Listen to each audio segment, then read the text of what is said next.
তাদের হিসাব হলো যদি 2 ঘন্টাও বেশি থাকতে পারি তো 2টা ফাইলে তো সাইন করতে পারবো।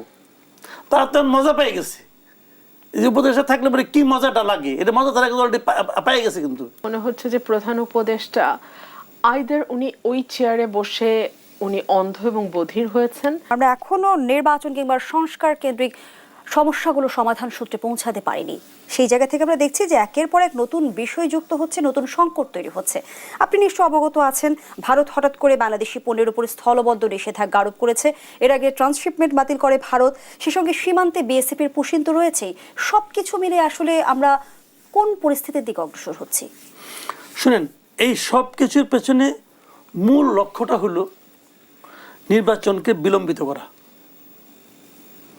যা নাকি একটা অন্তর্বর্তীকালীন সরকারের যা হওয়া উচিত ছিল তার ঠিক বিপরীত কাজটা। এই সরকার সেই কাজ করছে, অথবা সেই কাজ হতে দিচ্ছে, যেটা করলে পরে নির্বাচনটা বিলম্বিত করা যায়। যতদিন বিলম্বিত করা যায় ততদিনই তাদের লাভ। প্রত্যেকটা ক্ষেত্রে তারা একটা করে কেওয়াজ তৈরি করতে দিচ্ছে, হতে দিচ্ছে, না হলে পরে নিজেরা শুরু করে দিচ্ছে যে তোমরা এটা নিয়ে একটু নাচানাচি করো। এই ফাঁকে তাদের কিছু মিশন আছে, তারা সেই মিশনগুলো করে নিচ্ছে। এই হলো একদম বটম লাইন। আর নির্বাচনে আর এই উপদেষ্টাদের মধ্যে কেউ কেউ আছে, তাদের হিসাব হলো যদি 2 ঘন্টাও বেশি থাকতে পারি তো 2টা ফাইলে তো সাইন করতে পারবো।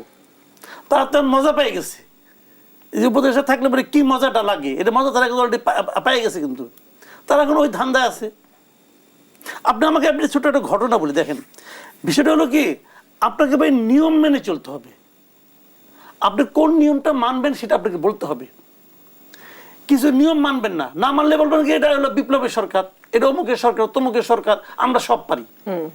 এই একটা তো অজুহাত তারা এদের দ্বারা কইতেছে। এই অজুহাত কি গ্রহণযোগ্য হচ্ছে কি হচ্ছে না এটা কিন্তু কেউ জানে না, গাইড জোরে করতেছে, গাইড জোরে। ধন্যবাদ জানাচ্ছি মাসুদ কামাল। ব্যারিস্টার রুবিন ফারহানার, সরকারের তরফ থেকে আসলেই কি গায়ের জোরে কিছু করা হচ্ছে কিনা, যেমনটি আসলে বিএনপি নেতা সালাউদ্দিন আহমেদও প্রশ্ন রেখেছেন, আপনি কি মনে করছেন জনগণ আপনাকে অসীম ক্ষমতাশীল বানিয়েছেন, তাই রাজনৈতিক দলগুলোর পরামর্শ মানার দরকার নেই? যাদের পরামর্শে বিভ্রান্ত হচ্ছেন সেই ফ্যাসিবাদের দোসরদের উপদেষ্টা পরিষদ থেকে অপসারণ করুন। তিনি প্রধান উপদেষ্টাকে উদ্দেশ্য করে প্রশ্ন রেখেছেন, আপনি কি চান নির্বাচনের জন্য আপনার সঙ্গে আমাদের দ্বন্দ্ব সৃষ্টি হোক, এদেশের জনগণ যমুনামুখী লং মার্চ করুক? আমি ওনার এই স্টেটমেন্টটা দেখেছি এবং আমার কাছে মনে হচ্ছে যে প্রধান উপদেষ্টা আইদার উনি ওই চেয়ারে বসে উনি অন্ধ এবং বধির হয়েছেন, অথবা তিনি জেনে শুনে বুঝেও তিনি তার ক্ষমতাটাকে প্রলম্বিত করতে চাইছেন। আপনি যে 3টা উদাহরণ দিলেন ভারতের, একটা হচ্ছে পুশিন করা হচ্ছে, আমরা প্রতিদিনই দেখতে পাচ্ছি হয় প্লেন দিয়ে উড়িয়ে এনে তারপরে বন্দর দিয়ে, স্থলবন্দর দিয়ে ঢোকানো হচ্ছে। আমরা দেখতে পাচ্ছি ট্রান্সশিপমেন্ট বাতিল যে হওয়ার 1 মাস যেতে না যেতে স্থলবন্দর বন্ধ করে দিয়েছে, যেখান দিয়ে আমাদের কাপড় যেত, আমাদের রপ্তানি হতো কাপড়, আমাদের প্রাণের যে পণ্যগুলো সেগুলো যেত। আজকে অলরেডি কয়েক ট্রাক পণ্য প্রাণের কয়েক কোটি টাকার সেটা ফেরত এসছে।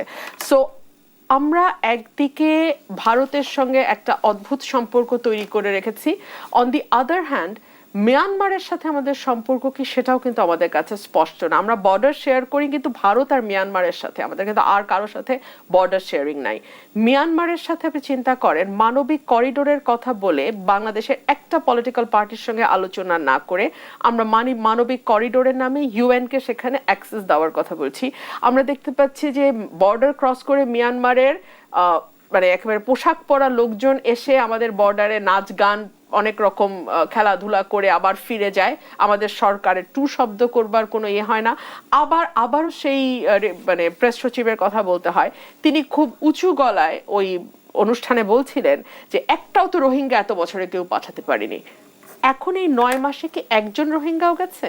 আপনার মনে থাকবার কথা, যখন রমজান মাসে অ্যান্টনিও গুতেরেস এসেছিলেন বাংলাদেশে, তখন কিন্তু বলা হয়েছিল তার আগে 1,80,000-এর মতন রোহিঙ্গা এই সরকার নাকি ধাপে ধাপে পাঠাতে পারবে।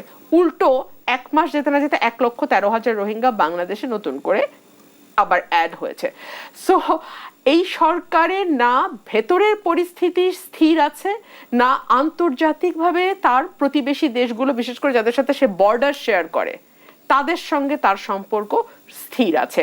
এই সরকারটা এই অস্থিরতাকে আমি মনে করি ইচ্ছাকৃতভাবেই জিয়ে রাখতে চাইছে, যে কথাটি মাসুদ ভাই বলছিলেন যে ওরা আসলে নির্বাচনের দিকে যেতেই চাচ্ছে না, এবং এটা এত মানে খাটো হয়ে যাচ্ছে এই সরকারে যারা উপদেষ্টা আছেন, বিকজ প্রত্যেকের তো একটা প্রোফাইল আছে, এবং মানে প্রত্যেকেরই একটা যার যার ক্যারিয়ার প্রফেশন ছিল।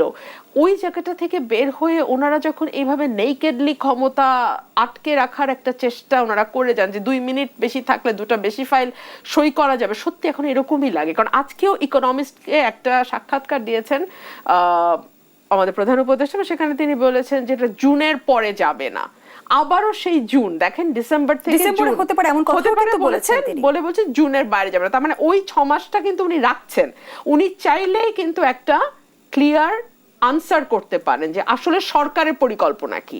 এরপর যদি সেই পরিকল্পনা মতো না হয়, সেটা তো দেশের মানুষ দেখবে, বুঝবে, এবং সেটা যদি জাস্টিফাইড হয়। নির্বাচন কেন্দ্রিক বিএনপির মূল সমস্যা কি সেই 6 মাসে আটকে আছে? আমি উত্তরটি শুনবো, আবারও বিরতির সময় হয়েছে। সেই 6 মাসে কি আসলে বিএনপির মূল সমস্যা? আপাত দৃষ্টিতে সময়ের পার্থক্য 6 মাস মনে হলেও 6 মাস একটি লম্বা সময়। 1, 2 হচ্ছে বাংলাদেশের জুন জুলাই মাস নির্বাচনের সময় না, কখনো হয় না এই সময়টা। এই সময়ে এসএসসি পরীক্ষা থাকে, 2টো ঈদ থাকে, এইচএসসি পরীক্ষা সামনে ওয়েট করে, এবং ঝড় বৃষ্টি বাদল ওয়েদারের ব্যাপার তো আছেই। সো সকল কিছুর বিবেচনায় নর্মালি আমরা দেখি ডিসেম্বর জানুয়ারি মাসটাতে নির্বাচন হয়। সো আপনি যখন জুন পর্যন্ত এটাকে টেনে নেন, এবং এত বারবার বলা সত্ত্বেও আপনি কিছুতে একটা ক্লিয়ার রোড ম্যাপ ঘোষণা করেন না, তখন বোঝা যায় যে বিষয়টাকে ড্র্যাগ করা বা বিষয়টাকে টেনে নিয়ে যাওয়াটাই হচ্ছে আপনার মূল উদ্দেশ্য। সো কুকুরের মুখ থেকে বাঘের মুখে পড়ার কথা কেন বলছেন বিএনপির একজন নেতা? বলা হচ্ছে এ কারণেই যে এই সরকারের source of power apparently appellate ডিভিশনের একটা অর্ডার মনে হলেও বাইরে কিন্তু অনেক রকম ফিসফাস আছে, অনেক রকম কথা আছে। এই সরকারের মূল শক্তি কারা? ইনিশিয়ালি সরকার বলেছিল এই সরকারের মূল শক্তি স্টুডেন্টসরা, কিন্তু যখন দেখা গেল স্টুডেন্টসদের একটা মানে স্টুডেন্টসদের ডাকে আসলে তারা নিজেরাই ঠিকমতো উপস্থিত হয় না, শুধু কেবলমাত্র মিডিয়ার ছড়াছড়ি ছাড়া আমরা তেমন লোক সমাগম দেখি না, তখন বোঝা যায় যে এই সরকারের ভিত্তিটা বা এই সরকারের পায়ের নিচের মাটিটা আসলে অন্য কোথাও নেই। এক ধরনের আশঙ্কা তো মানুষের মধ্যে আছে। সেই প্রশ্নের উত্তরটা আমরা আসলে মাসুদ কামালের কাছ থেকে জানতে চাই। শক্তির উৎস কি আসলে এই সরকারের? শুনেন, এই সরকারের শক্তির উৎস হলো যে এটা হলো বাংলাদেশের একমাত্র অরাজনৈতিক অনির্বাচিত সরকার, যা নাকি দেশে থাকা সকল রাজনৈতিক দলের সমর্থন, নিঃশর্ত সমর্থন পেয়েছে। এই ছিল তাদের শুরুর দিকে শক্তি। এখনো পর্যন্ত বাংলাদেশের বড় কোনো রাজনৈতিক দল বিএনপি সহ কেউ কিন্তু এই সরকারকে সরাসরি অসহযোগিতা করেনি। এটি হলো তাদের শক্তি। তারা মনে করতেছে যে এই শক্তিতে আমি বলিয়ান আমার কেউ কিছু করবে না। কালকে যদি বিএনপি নিচের থেকে সরে যায়, এত খাবি খাওয়ার মতো অবস্থা হবে গভর্নমেন্টের, জাস্ট হাবুডুবুখানা পানিতে এই অবস্থা হবে। এদের পক্ষে কে দাঁড়াবে? কালকে যদি বিএনপি বলে যে আমি এই সরকারের সঙ্গে আর নাই, খালি এটুকু বলুক না, এই সরকারের মাথা খারাপ হয়ে যাবো তোরে ভাই। আমি তো ওইভাবে বিবেচনা করে বলি বিএনপি এই সরকারের সবচেয়ে বড় শক্তি, কিন্তু এটা বিএনপিও বুঝে না, এই সরকারও বুঝে না। কেন বিএনপি বুঝতে পারছে না ব্যারিস্টার রবিন ফারহানা? এটা বিএনপি জানে। দেখুন, এই সরকারের আপাত দৃষ্টিতে 3টা শক্তিশালী ভিত্তি ছিল ইনিশিয়ালি। পলিটিক্যাল পার্টিজ একদিকে, আমরা সেনাবাহিনীকে দেখেছি সর্বাত্মক সহযোগিতা করতে, এবং দেশের সাধারণ মানুষ তারাও কিন্তু এই সরকারের পক্ষে ছিল।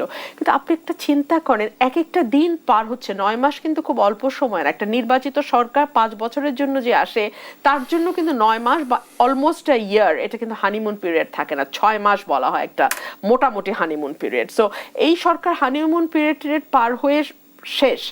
এখন পর্যন্ত একটা সংস্কার, যেই কথাটা বারবার সবচেয়ে বেশি উচ্চারিত শব্দ সম্ভবত সংস্কার, একটা সংস্কার, একটা মানে বিচারের অগ্রগতি, একটা পরিবর্তন, কোনোটা কি সরকার আনতে পেরেছে? হ্যাঁ, আনতে পেরেছে। দেশে এমন অসহিষ্ণুতা বাংলাদেশের জন্মের পরে হয়েছে কিনা প্রশ্ন, এত অস্থিরতা সমাজে হয়েছে কিনা আমার দেখা সময়ের মধ্যে হয় নাই, এত বেশি আইন শৃঙ্খলা পরিস্থিতির ভঙ্গুর অবস্থা, পলিটিক্যাল আনসার্টেনিটি এবং সব মিলিয়ে অর্থনৈতিক নাজেহাল অবস্থা। আজকে তো আমি দেখছিলাম যে প্রধান উপদেষ্টা নিজেই স্বীকার করছেন যে কেবলমাত্র ব্যাংকিং সেক্টর আর অর্থনীতির আরেকটা কোন একটা দিক উনি বলছেন বোধহয় রেমিটেন্স বা এরকম একটা কিছু, এই দুটো দিকেই কিছুটা স্বস্তি আনা গেছে, বাট অন্যান্য নানান দিক যেগুলো সামাজিক অস্থিরতা, রাজনৈতিক অস্থিরতা, আইন শৃঙ্খলা পরিস্থিতির অস্থিরতা, প্রত্যেকটা জিনিস নিচের দিকে। সো এই যে 9 মাস এবং এটাতে আমরা যতটুকু পরিবর্তন পরিবর্তন আপনার চোখে দেখছেন না। ধন্যবাদ জানাচ্ছি ব্যারিস্টার রুবিন ফারহানা, ধন্যবাদ জানাচ্ছি জনাব মাসুদ কামাল।